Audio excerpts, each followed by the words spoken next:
Gamble. I'm Andrew Mars. I'm Josh Hinton, and our panel is now open for questions.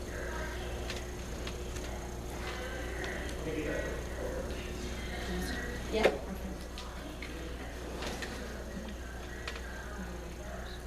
Tell us a little bit about the research you did on your topic of free tuition. So we researched proposed plans by current, mostly Democratic candidates to have free college tuition, current states that have it, and examples from colleges that already use it and foreign countries that currently have free college tuition.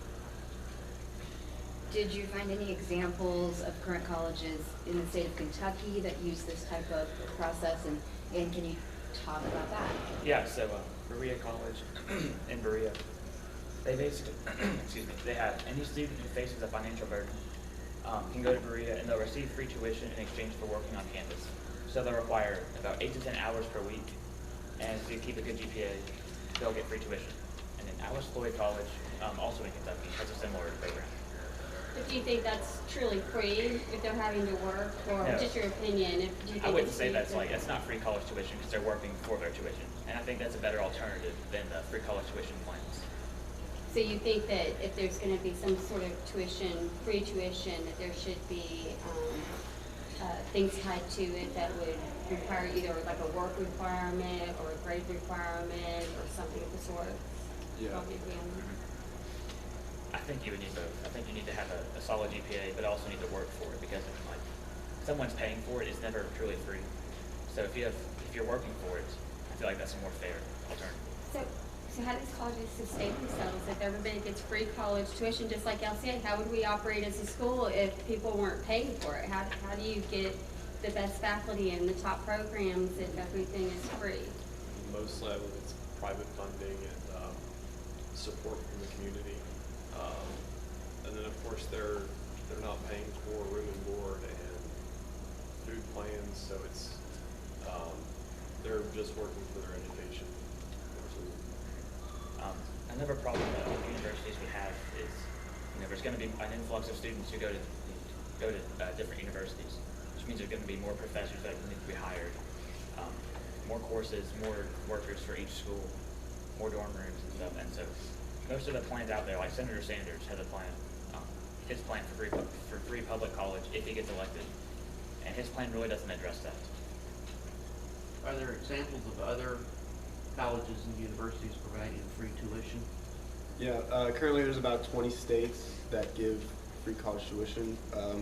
Most of those are 2-year programs for community colleges, but New York actually has 4-year programs, and that costs the state about $163 million per year. And then the Army, Navy, and Air Force Academies also do a free, basically you go there for free, but you serve for, I think it's 4 or 5 years. So that's not truly like a free plan, but it's no expense to the student. What are some of the drawbacks that you all found in your research? Well, for example, Germany has complete free college tuition for all residents, and they even let international students come for free. And their colleges are not nearly the quality because they just can't keep the overhead, the prices. They can't pay the teachers. They can't So their top score, according to U.S. News, their top university has a score of 75.4, and while the United States highest school is Harvard, and that's a score of 100, so you can just see 25 points lower just for, in the entire country, they don't even have a university. We also found like a fluctuation in jobs post-college. So for Berea College students, they're receiving 4-year education and coming out, their top fourth of students coming out of college 2 years afterwards are making roughly the same amount of money as UK's bottom fourth. So there's a pretty big gap between how much they're making post-college, just by the level of education, I guess.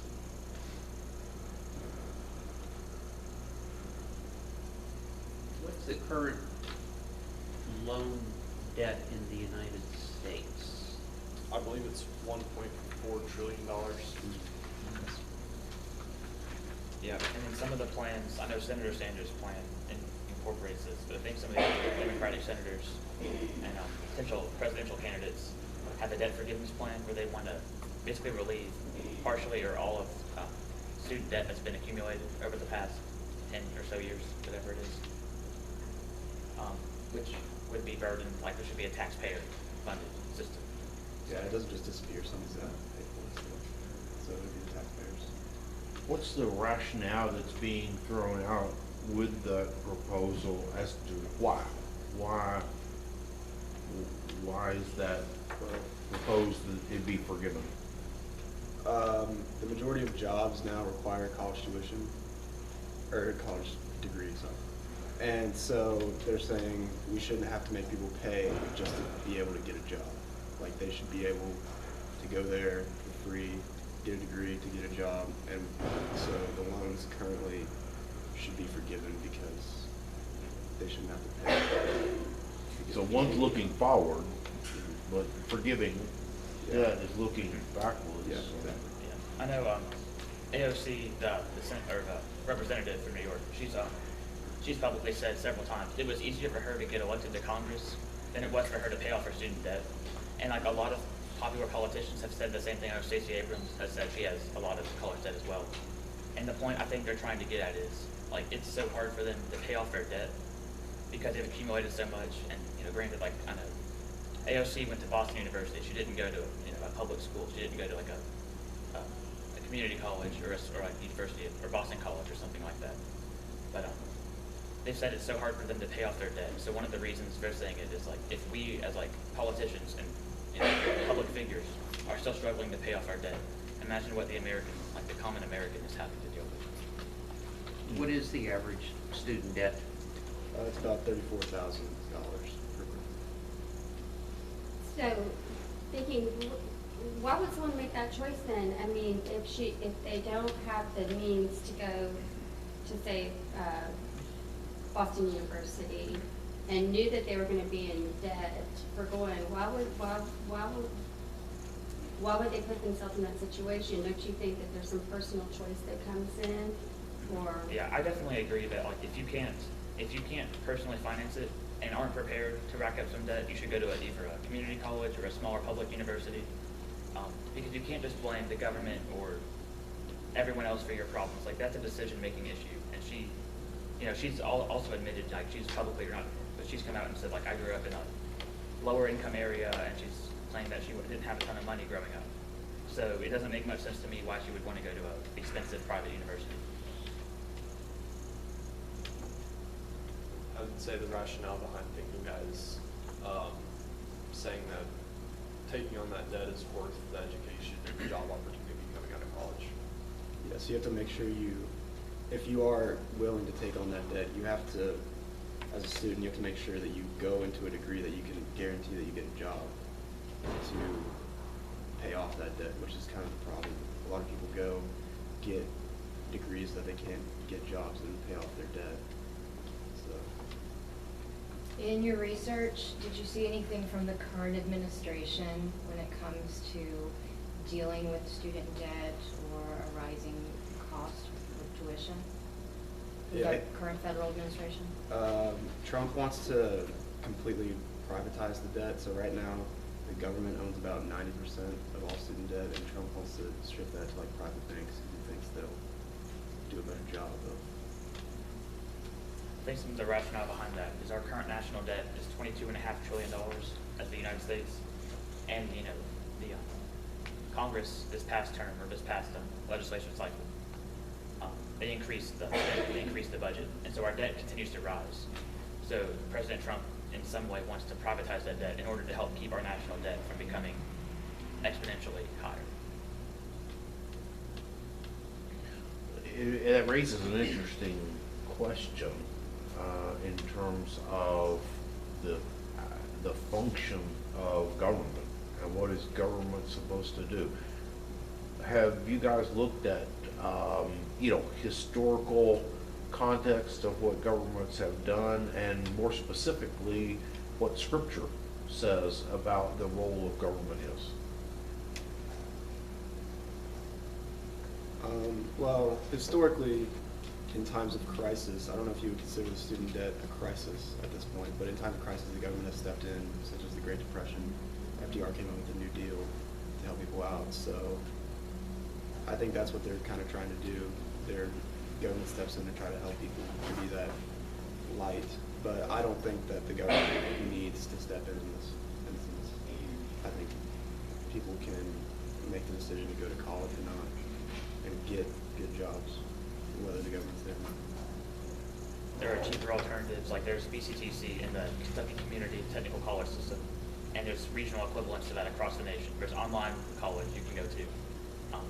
There's smaller public schools. There's other alternatives. You don't have to go to an expensive 4-year private college that's costs a lot of money. You don't have to do that. So I wouldn't say this is an issue where the government should step in, because this is private citizens mismanaging their own personal finances. In terms of crisis, like Ethan said, the government has stepped in, but I wouldn't consider this a crisis. So going back to the question about choosing maybe one institution over another and looking at future goals and whether they're willing to take on debt, do you think you guys are in this situation right now? Soon, I know Andrew already has decided where he's going, and you guys are in the process of filling out your applications. Do you think it's fair at 18 that you should have to have a life plan and how you're going to pay off college? If your goal is to be a doctor and you don't have the money to be a doctor, what do you do? Well, the good news, if you have the academics to back that up, there's a lot of schools you can go to where they will pay for most, if not all, of your education through scholarships. Mm-hmm. If you go to those regional public colleges and you have the grades and the test scores to back it up, you can get most, if not all, of your college paid off, and then you have to worry about paying for med school. But that's the whole purpose of a student loan, was to, for someone who wants to be a doctor who maybe can't pay for it at all at once, they can take out some debt and then pay it off once they have the money to pay it off. Have you all considered that when you've been getting your packages from the universities and you're looking at what you're getting and the type of institutions you want to go to and what they're willing to provide and what you or your families are going to have to take on as a burden? Has that been something you all have considered, or? Definitely. Going to an out-of-state institution would cost considerably more, so I'd say most people in the school look for in-state, like UK, just so they don't have to pay so much. Yeah, I would say even throughout LCA, which is like a private high school where there's perceived or probably a higher income for for students who are here in terms of their parents, and you can walk the halls and you hear all the time people talking about which college they're going to go to and how much scholarship money they're going to get. So I would say throughout across the nation, that's one of the biggest decisions in where you're going to go to college if you choose to go to college.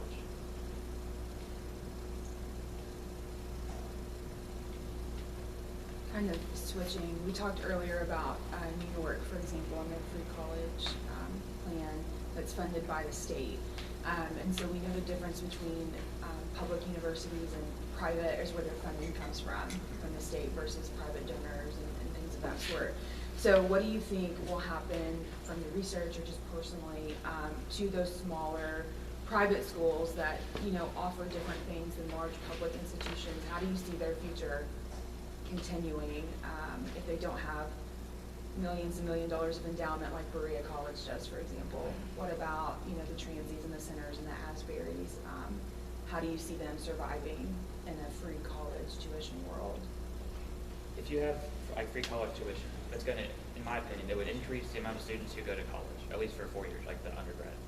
And so there's always going to be a group of students, elite students, who want to separate themselves from the pack, whether that means going on to graduate school or whatever that means. And I think private colleges offer an alternative to that, where you can get smaller class sizes, your own a smaller campus, professors who can spend more time with students. Because as it is now, professors and students at a large school aren't really connected, and that disparity would only increase as the number of students increases for these public colleges. So I think there's definitely a place for private colleges, because a lot of students are still going to prefer a smaller setting, a more personalized setting. Obviously, religious institutions will still exist, and there's a lot of people who prefer that alternative.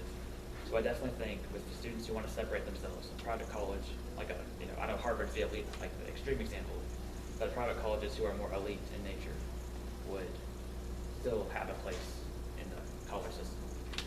Yeah, and like Josh said, I think the quality of public institutions would go down quite a bit if we had this free college. So over time, I think people would go to these private colleges to get a higher quality education. Definitely at first, I think a lot of these private colleges could go out of business, I guess you can say. And I think they would. They already are. Yeah.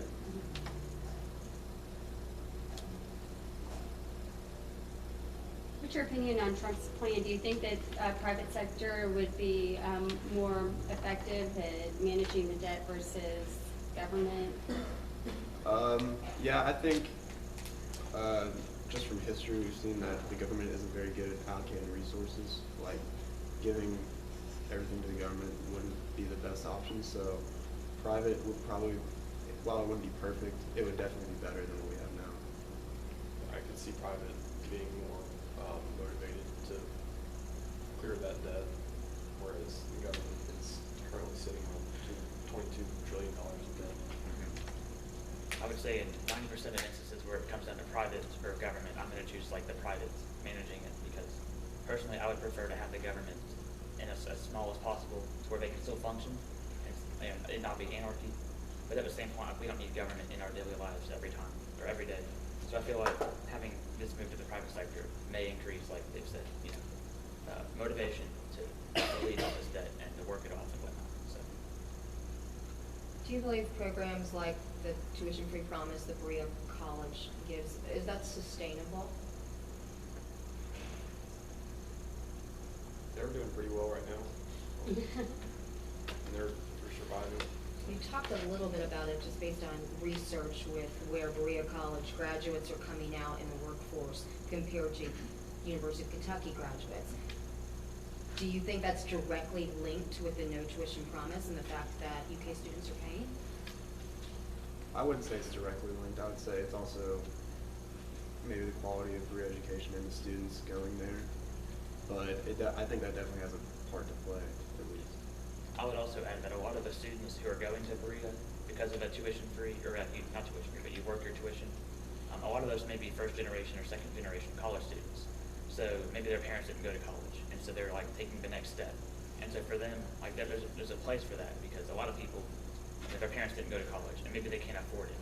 But a place like Berea, which even though the jobs that you get after Berea aren't great, it's still a step in the right direction for that family.